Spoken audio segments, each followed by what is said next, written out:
Just so you know, this show is about scary stuff. So don't say I didn't warn you guys. And remember, don't be scared.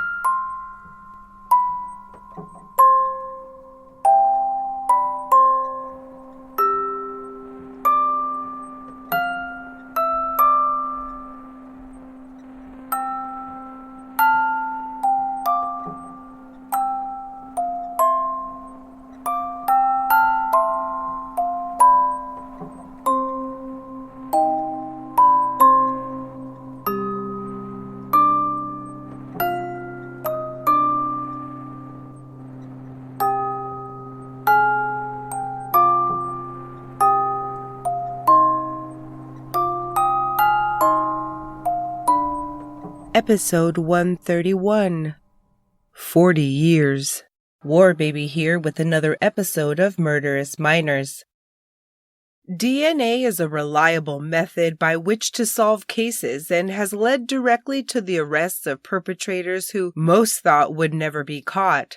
It's also been used to prove the innocence of convicted individuals by pointing directly to someone else. This week on Murderous Minors, we look at the January 1976 murder of 15-year-old Janet Commins in Flint in the north of Wales, UK. Following a nearly month-long search for the killer, 2 members of a traveling caravan community were arrested for Janet's murder, 18-year-old Noel Jones and a 20-year-old friend. In July 2017, Jones testified at Mold Crown Court about his arrest 41 years earlier, saying that he felt he was arrested because he lived as a, quote, gypsy back then and couldn't read or write. Describing his arrest that took place as he exited a pub, he recalled how, quote, I didn't know what was happening to me. I happened to fit the bill. I was like a scapegoat. That's what it felt like. Jones said that police acted like they knew they had the right guy and that he was interrogated, quote, until they got what they wanted, alleging that he was merely, quote, agreeing to whatever they wanted me to say. I was just lost. I didn't know what was going on. Everything was going so fast and they were just saying to me, you done it, you done it, you done it. It seemed like forever. One of his signed statements from the time of his arrest was read aloud, and Jones said that his previous admission was, quote, 100% not true. I did not know this person, and I would not commit this crime. I had no reason to commit this crime. I had a girlfriend at the time, and we were happy together. I had plenty of friends. I had no reason to do this. But back in February 1976, he seemed like he was Janet's killer, especially after he confessed to police. When 15-year-old Janet Commins came home from school on Wednesday, January 7th, 1976, she asked her parents if she could go swimming with friends, but they thought she looked sick, so they told her it'd be best if she stayed home. Instead, however, she reportedly snuck out to presumably join her friends, leaving a note in her room that said she would be home by 8:30 p.m. But Janet never came home. A friend said that she'd left the swimming pool and headed back at 7:30 p.m., and a different witness said that he'd seen Janet walking and laughing with 2 boys around 8:10 p.m. Her father began looking for her around 10 p.m. and roughly 1 hour later, he alerted police and a search of the area commenced. Police eventually determined that Janet had been walking away from the direction of her home on King Edward Drive and down Albert Avenue when she was brutally attacked. Janet wasn't found for over 4 days until Sunday, January 11th. She had been brutally sexually assaulted and murdered, likely by midnight on the night she went missing, according to the coroner's later estimation. Her body was found by some little girls playing hide-and-seek on a primary school playground roughly 400 yards from the Commins home. She was fully clothed but wearing no shoes, however they were found discarded a distance from her body. The coroner soon determined that Janet died by suffocation, likely when her face and neck were continuously, quote, compressed and blocked as she was being sexually assaulted. As far as external wounds, she had suffered a head wound, had bruises underneath her chin and abrasions to her neck. He also concluded that Janet had been left face down for several hours after she was killed and was then dragged to the hedgerow where she was found 4 days later.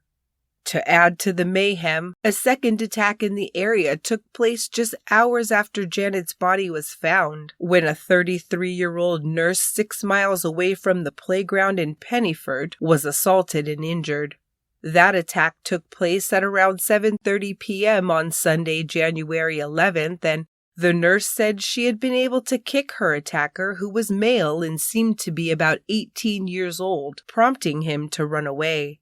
The local police chief spoke about the discovery of Janet Commins' body, saying that it was possible and even likely that she'd been killed elsewhere and her body staged at the fields, as a full and proper search of that area had taken place in the hours and days following the teen's disappearance.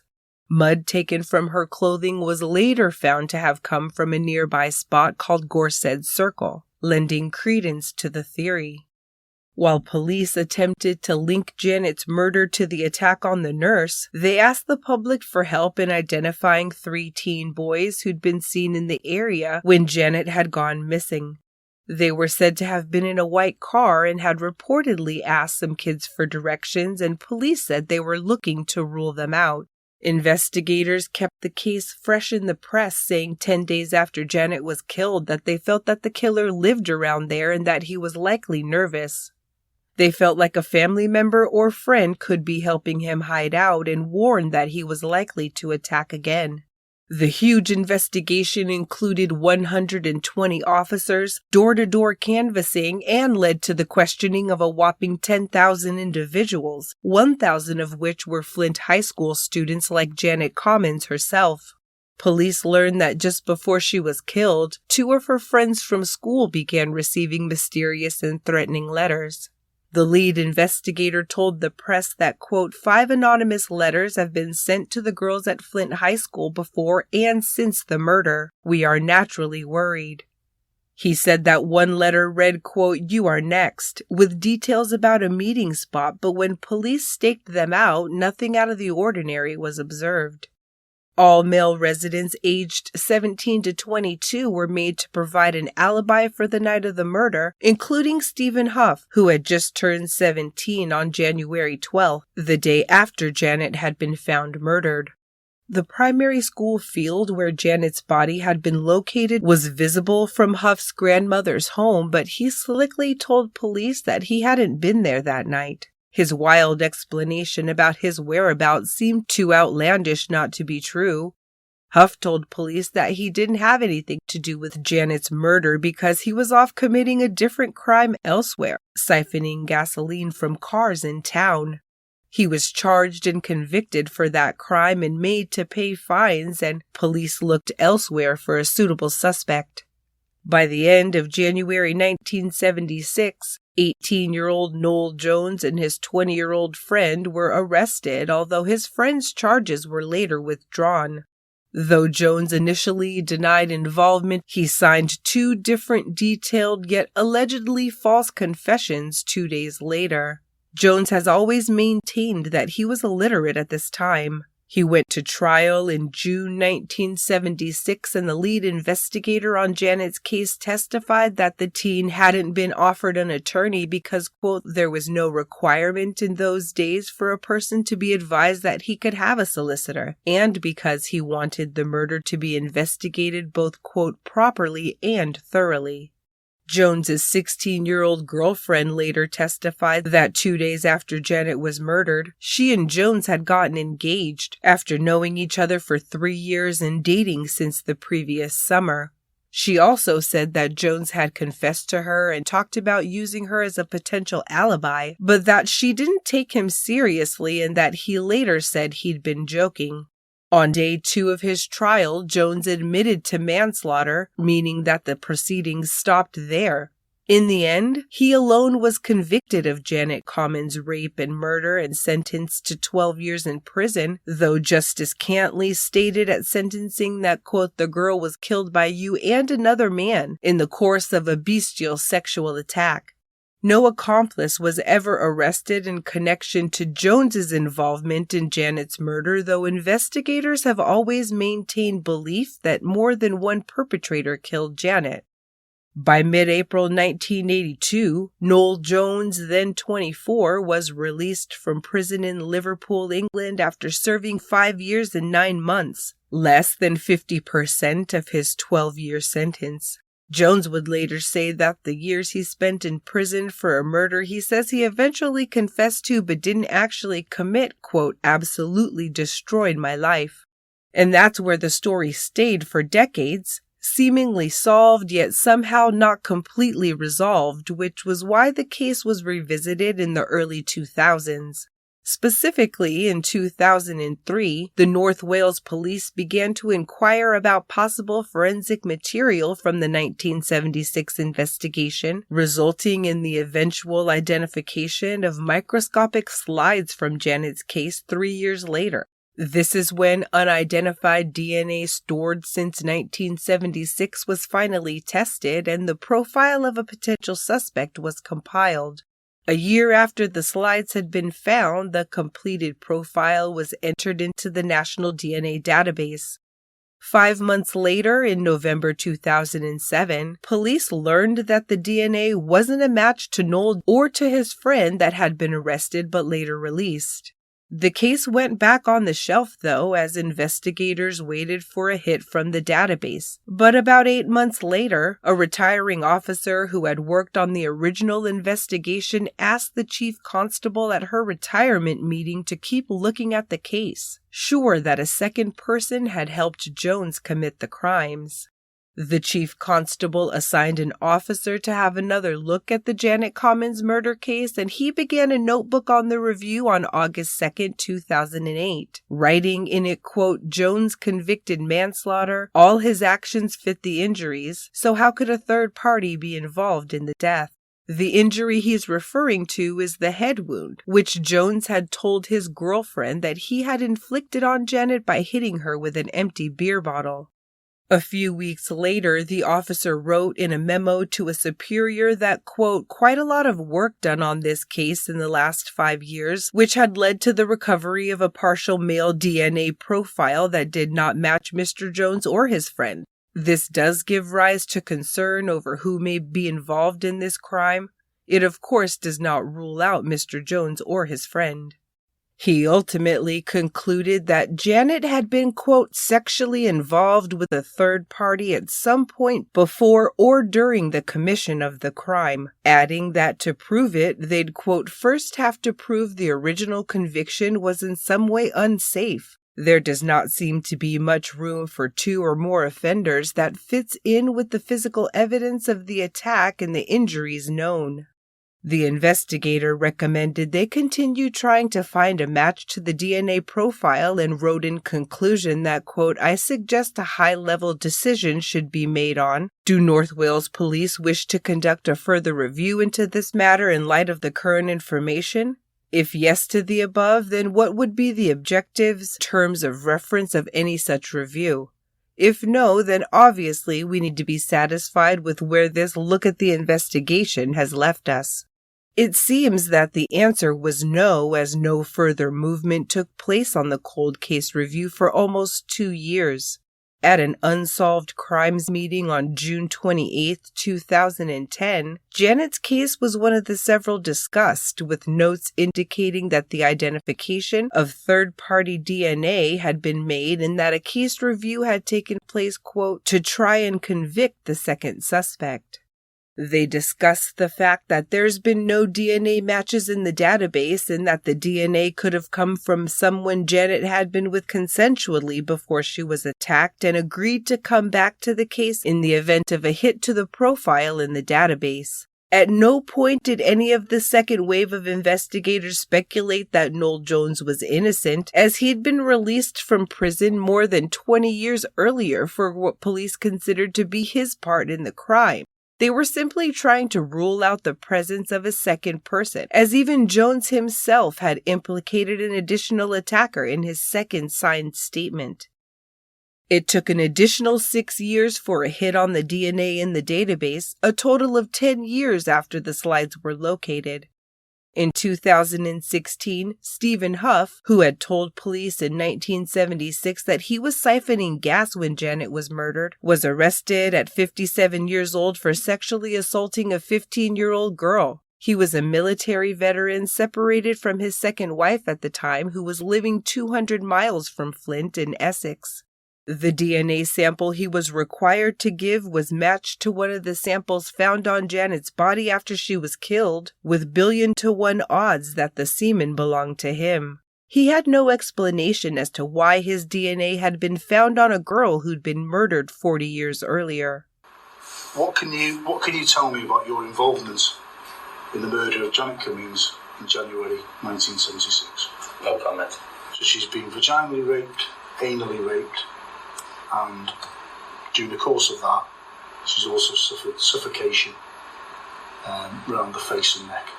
And certainly those injuries that I've specified to you indicate that. Okay? Now, taking into account all those injuries and the cause of death, Stephen, are you responsible for those injuries? No comment. Do you understand what I'm saying to you there in respect to those injuries? I do. Okay. Are you responsible for those injuries? No comment. Mouth swab is taken from you. Okay? That swab is loaded onto the DNA database. That swab is a full hit on the semen cells stain from Janet Commins' trousers in 1976. Now, if you fully understand what I'm saying, if you want me to explain it, I'll explain it to you. So, Stephen, please explain how your semen is on Janet Commins' trousers. No comment. What reason would there be for that semen stain to be on your trousers? No comment. Is there any explanation that you can give me at this time? Are you willing to give an explanation? No comment. On September 5th, 2016, Stephen Hough was arrested on suspicion of the 1976 rape and murder of Janet Commins, and he pleaded not guilty in early March 2017. Although Janet's father had since died, her mother was still living and described the identification of a new suspect in her daughter's murder as, quote, a bombshell.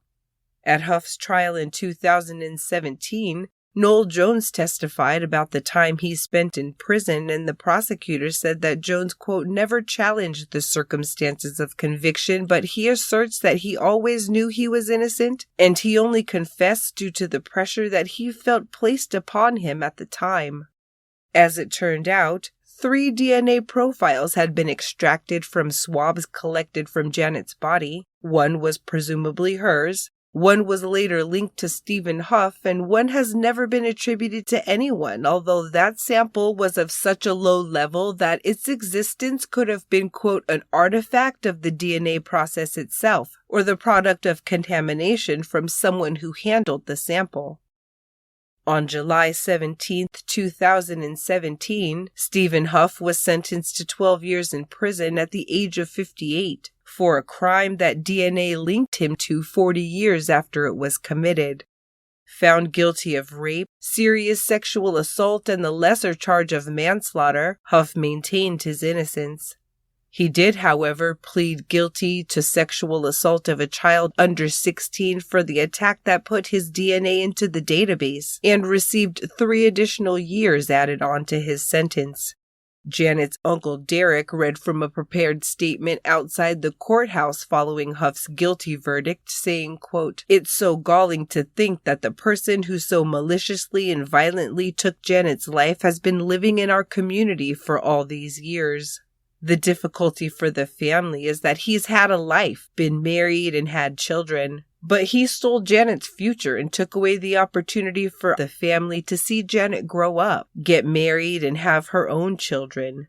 Today's verdict cannot bring Janet back to us, but hopefully the weeks and months to come will provide us with some closure." Following Hough's conviction, Operation Willow commenced and was completed in September 2018 after the North Wales Police referred the case to an outside organization called the Independent Police Complaints Commission. The investigation looked, quote, into the conduct of officers from North Wales Police and other forces during a 1976 murder investigation and into subsequent decisions that were made about the case following advances in forensic technology. It was conducted by the IOPC, the Independent Office for Police Conduct, and looked at the search for Janet's killer to determine if anyone had screwed up along the way. All of the officers who had interviewed Noel Jones back in 1976 were interviewed, as were those who worked on the case after it was closed. Jones had made allegations toward the original officers when testifying in Hough's trial. Allegations like he was arrested for being a, quote, gypsy, that he was denied food and drink, kept from using the phone, and that he was kept in custody for 2 days without his family being notified. Jones also alleged that his signed confessions were useless, as he was fed the information and was unable to read or write at the time. No video or audio had been made of his interrogations. The final report reiterated that Jones had been arrested because his girlfriend had told a friend that he had confessed to her, though, quote, it became clear through forensic analysis that there was nothing to link Noel Jones to this case. Although he described the crime in detail while emotional, and even asked her to provide him with an alibi for January 7th, Jones later told her and the police that he'd only been joking around with her. And since 40-plus years had transpired since the incidents in question, the IOPC reporter noted, quote, gaps in his recollection and deduced that the very existence of these gaps caused him to take the entirety of the allegations less seriously. Not only that, but although Jones had claimed mistreatment at the hands of the officers who had questioned him, he had never directly accused any specific officer of any specific offenses.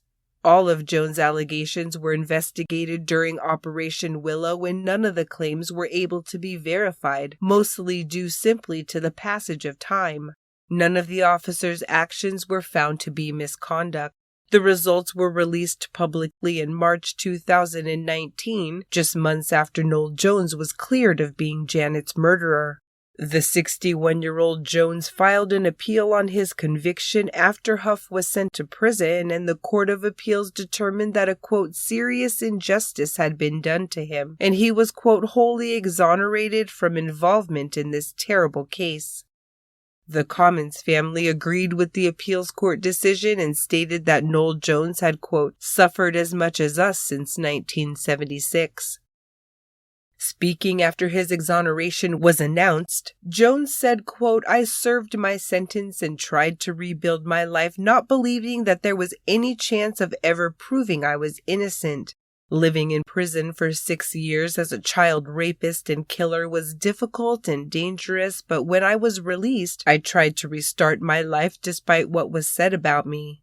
While reinstating my life was a great struggle, as the friends and community I had known would not have anything to do with me, I did find some sense of family life. On the other hand, the life of Janet Commins ended at 15, and I understand the continued pain and distress suffered by her family. I was very upset and touched by the thoughts of the Commins family in their victim personal statement read to the court and at the end of the Stephen Hough case. That referred to their concern for me, and I thank them personally for wishing to reach out to me after the conviction of Hough. Confirmation for everyone to hear that my conviction for these horrible crimes is no more, together with the knowledge that the person who did end Janet's life is in prison, is a great comfort.